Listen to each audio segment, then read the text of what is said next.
Tri-Brigade Gaming, and teams. I recently came from a case tournament for Lightning Overdrive over in a shop in Lakeland. I also played the PPG last weekend. Didn't do so well, lost in the final round, so I didn't even get in the top 16. I played Tri-Brigade. Reason I play this deck is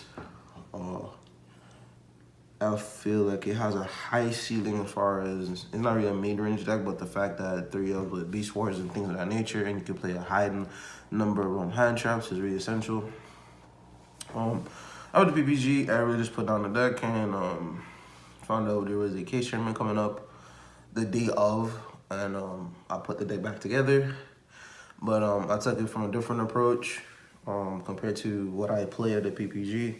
So this was deck built in less than 30 minutes, basically all off theory. So I'm back to the deck's profile.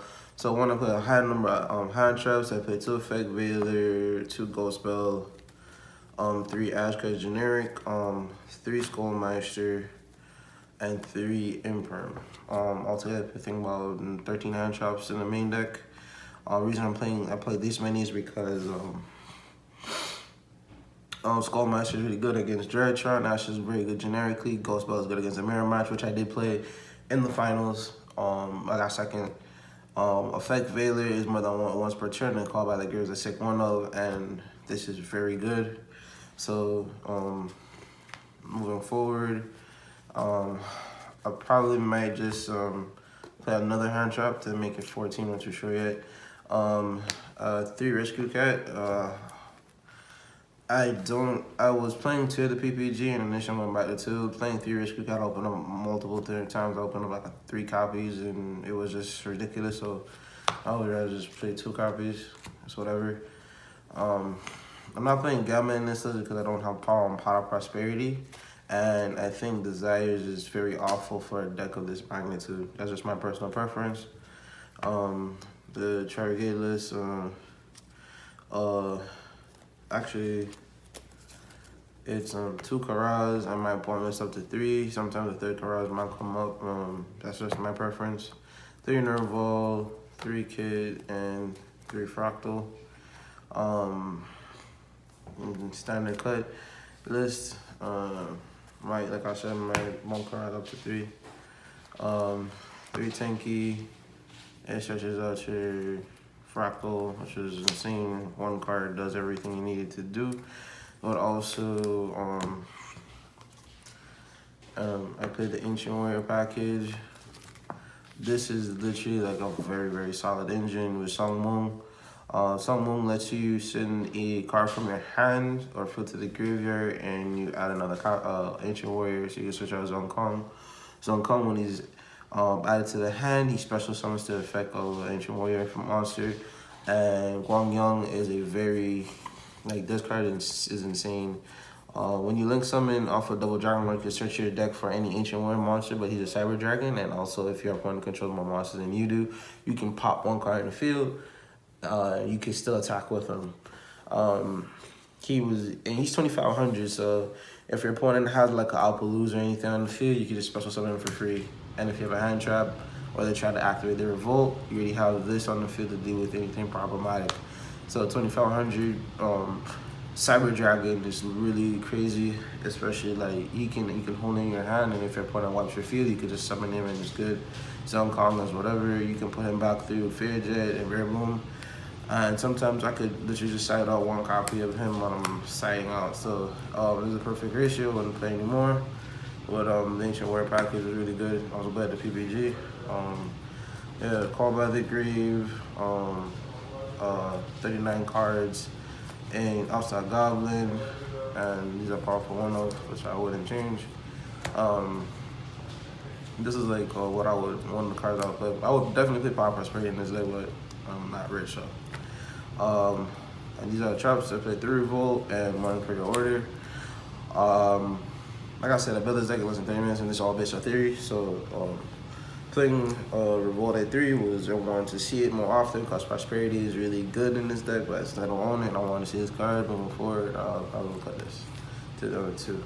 Coming through Revolt is I didn't need the third one, but it was reassuring. I'll just go with sideboard.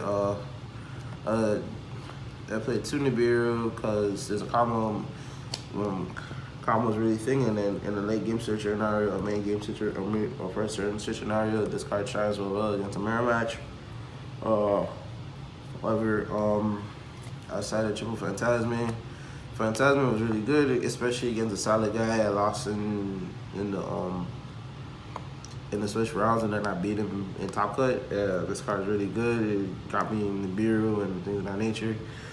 The meta's diverses is, I think, is a very powerful card aside at 3, especially with Sky Striker and things of that nature. 3 Drool. I respect Drytron, even though I think the deck is a fucking buy, but that's really it. It's just everything adds, so it's whatever. That's all the monsters I cited. Harper's Feather Duster, 3 Cosmic, and 3 Dark Little No More. The reason why you cited 3 Cosmic and Twin Twisters, because everybody, especially in the Sky Striker matchup or anything, they don't want to. People, they expect you to decide like Lightning Storm and things like that, and you really can't clear the Lightning Storm because you have Tanky on the field. So it's like a conflict. So what you do is you put Chainable back row. This could hit the multi-row, the area 0, and this can even hit the Mystic Mine. So having a Chainable back row on sometimes even you're in a you really have to set back removal for the Revolt, especially if you're going to first game 3. If you do go to game 3, it's whatever. Dark Road no more self-exploitable to the turret. So side 4 and combo decks side 15. Extra deck. Did not play the Zoo package. I like Zeus, but I didn't have enough time for me to test with that, so I didn't feel comfortable going to play something that I'm unfamiliar with. So played the 1 Mirage, the 1 Double Dragon Lord. This card is really essential in this list. 2 Fairy Jet. The second one does come up. Normally I would go through both actually, but it was really good. Bear Bloom. Bear Bloom. Never needed the second one, never missed it. It's whatever. Asha, you play because of the thing called Conflicting Sea, and they do that for the material wise. You just make that and you just combo on them. Rugal. This card's really good, especially in simplified game stage, especially when you're playing your opponent's playing. You can make this turn 1. I did it in the solid player and I started shuffling cards back into his deck, and he was like really upset about that because it's whatever.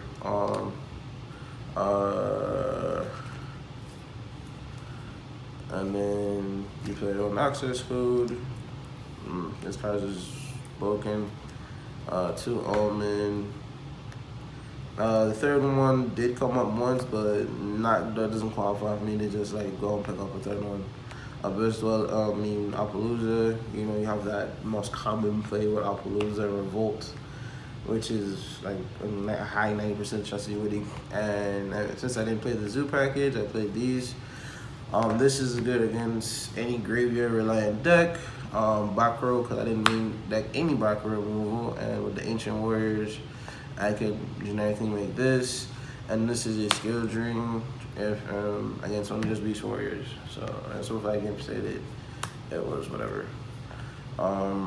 That's the whole deck. Again, shout out to Relinquish and Wolfeye Gaming. I already know what changes I would make to the deck if I was supposed to play this again moving forward. And I hope you guys know the deck profile. And shout out to the Name Games and Collectible in Lakeland, Florida. Thanks again for the tournament. It was nice. Until next time, guys. Peace.